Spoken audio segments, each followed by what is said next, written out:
that and said, and that's why he's balding. See how you age when you're unproblematic. That's how you age when you're unproblematic. And while I understand that these tweets are just supposed to be jokes and not at all be taken as some, serious commentary or a dissertation, I do think that the implications, especially with aging, cannot be denied. Trying to hold somebody accountable for their bad actions by making comments about how they look is not really accomplishing anything, because those two things simply do not correlate. The halo effect is so ingrained into society that people might think that those things do correlate, but they don't. That's like if I saw a tweet that said, "The Queen of England just died," and then I quote tweet it and say, "That's why I don't eat dairy," It's like, what? It has nothing to do with each other. And at the end of the day, for these people who are making these comments, I don't think that they are constructively trying to accomplish or achieve anything of substance. I think that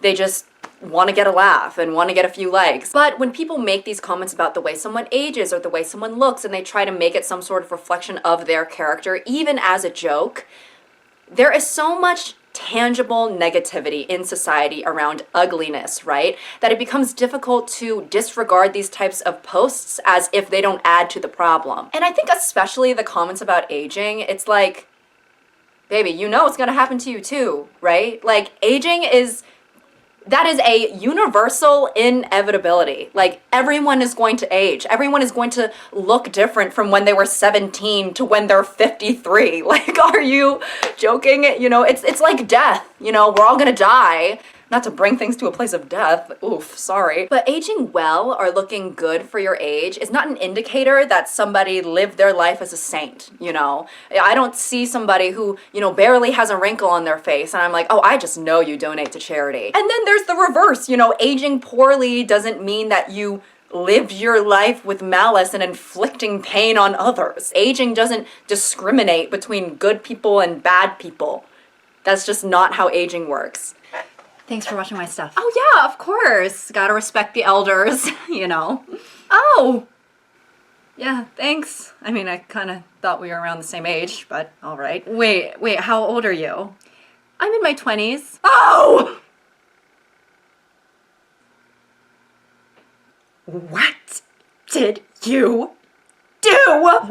What are you talking about? How many racist comments could you have possibly made? Huh? You know what? I am not falling for that nice girl act. I know that there must have been something heinous in your past because you have aged atrociously.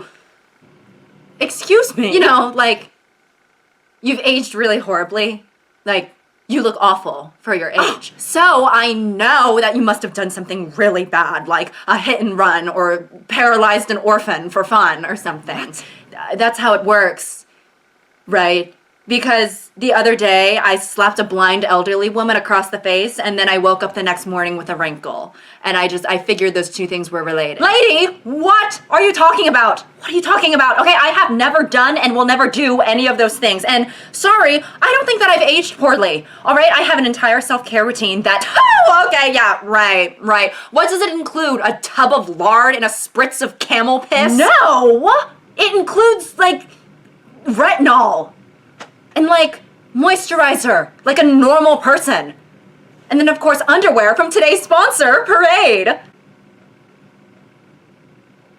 What? Parade is a sustainable underwear brand that offers you super cute pieces. From fun patterns to basics, Parade has got you covered with super comfy underwear and apparel. Really? You have nothing to add? Okay, whatever. Guess I'm doing this by myself. My first product from Parade was the Betsey Johnson Free Comfort Boxers. These are now my new go-to shorts for sleeping and wearing around the house. The fabric is super soft, light, stretchy, and they fit me perfectly. With summer coming up, these shorts are going to be absolutely perfect for me because they are so light and I do not have central AC, so I don't want to be wearing shorts that make me feel like my thighs are in an oven roast. The second thing that I got was the Sheer Radiance Triangle Bralette in black, and it is so sleek and chic and, it's snug snug enough that I feel supported, but it's not at all too tight that it's uncomfortable. It's perfect for me because it matches my wardrobe and it's super cute and super comfy. They have a ton of different patterns, styles, and cuts, and they are committed to sustainability, making sustainable fashion accessible to everyone. So make sure to get your newest favorite pair of bras or underwear before they run out, and use my link in the description below and use my code NOTEVEN40 for 40% off site-wide. And thank you, Parade, for sponsoring this video. Oh, okay, now you want to chime in. Yeah, I'm being helpful. Oh, yeah, thank you for your one-sentence contribution. When we describe specific physical attributes as a punishment for somebody's behavior, a very good, kind-hearted person with those features could see that as well. And I know some people might think, you know, oh, the internet is a battlefield. It is a cruel place, and if you are sensitive, then you just gotta log off. How is cyberbullying real? Just close the laptop. And I feel like it's very easy to just say, you know, oh, just don't pay attention to those posts, liberal snowflake. But you know what? It's not that easy to do, especially if that post happens to be pointing out something that you're already insecure about. It would just suck to see a physical characteristic that you have being posed as a punishment for somebody's grooming allegations. Like for me, sometimes when I smile, right, in a genuine way, not in a posing way, a lot of my gums show, right? I have kind of like a gummy smile. And I saw this tweet that was calling out this one girl because I think that I don't know the specifics. This girl wasn't like a public figure or anything. She just had a one-on-one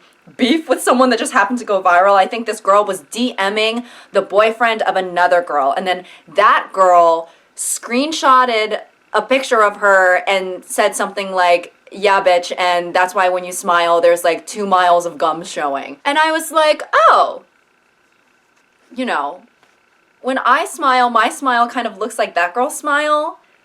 So I guess I'll just try not to internalize that. And also, I'm sorry about your boyfriend DMing another woman.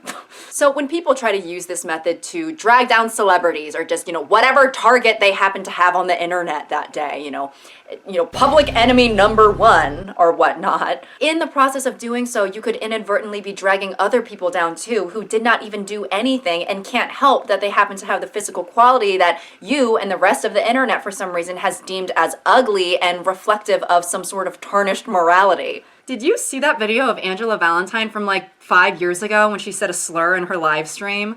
Who's Angela Valentine? I don't know. Just pretend it's some famous person. Oh, okay. Yeah, but the video resurfaced and yeah, things are not looking good for her. Well, it was 5 years ago. How old is she? 30. Okay. So she was only like a 25-year-old kid when she said it. That's basically like a toddler who pays taxes. Right. Let me see what she looks like again. I forget. Here. And lo and behold, she's flat-chested as fuck, no tits and no ass, Mrs. Beanpole Jones. Okay, calling Mrs. Beanpole Jones. I guess, that's what you get when you say slurs, I guess.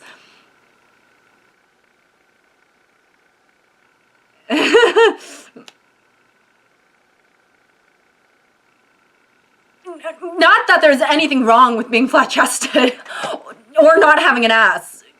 Yeah, I'm not gonna lie, you kind of just hurt my feelings just then. No, on you it's like chopstick chic.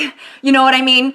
I say that because you're flat and scrawny, not because you're Chinese. Fuck. It looks great on you. Does it? Yeah. I didn't mean to. It's different on you because, you don't say slurs, so. Well, you don't know what I do in my free time. Wait, what? So, the whole reason other people feel comfortable making negative comments about the way other people look online is, of course, the anonymity of the internet, but also because the target in question is supposedly a bad person.